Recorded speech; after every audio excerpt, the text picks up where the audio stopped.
আমাৰ চৰকাৰৰ আটাইতকৈ ডাঙৰ প্ৰচেষ্টা আছিল যে অসমৰ যুৱক সমাজৰ বাবে স্বচ্ছ নিযুক্তিৰ ব্যৱস্থা কৰা। নিৰ্বাচনৰ সময়ত মই ৰাইজক কৈছিলোঁ যে অসমত যদি বিজেপিৰ চৰকাৰ গঠন হয় আমি 1 লাখ যুৱকক চৰকাৰী চাকৰি দিম। কিন্তু আজি 5টা বছৰ পিছত মই গৌৰৱেৰে সৈতে ক'ব পাৰো যে আমি অকল 1 লাখ যুৱকক নিযুক্তি দিয়াই নহয়, আজি প্ৰতিগৰাকী যুৱকক আমি স্বচ্ছতাৰে নিযুক্তি দিছো। এতিয়া অসমত চৰকাৰী চাকৰিৰ বাবে টকাৰ ব্যৱসায় কৰিব নালাগে। অসমত চৰকাৰী চাকৰিৰ বাবে আমাক কাৰো পৃষ্ঠপোষকতা নালাগে। আজি আমি ৰাজ্যত 1 লাখ চাকৰিৰ কথা দি বৰ্তমানলৈকে 1,56,000 চৰকাৰী চাকৰি আমি দিবলৈ সক্ষম হৈছো।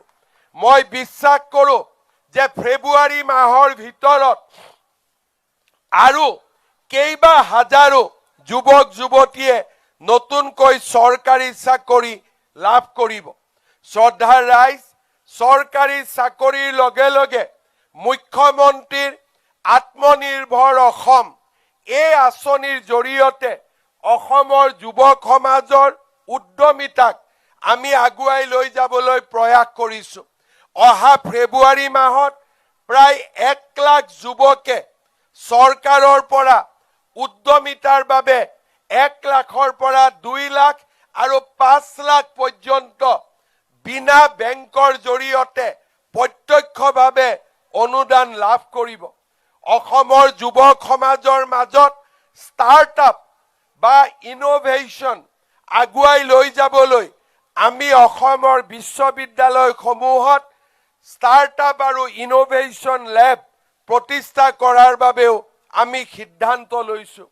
অসমত হোৱা বিনিয়োগে সেমি কণ্ডাক্টৰে হওক, ইউৰিয়া এমনিয়াই হওক, আমাৰ পেট্ৰকেমিকেলছত হোৱা বিনিয়োগে হওক বা থাৰ্মেল আৰু হাইড্ৰ পাৱাৰত আমি কৰা বিনিয়োগৰ ফলশ্ৰুতিতে হওক অসমৰ যুৱক সমাজে আৰু নতুন নতুন কৰ্ম সংস্থাপনৰো সুবিধা পাব।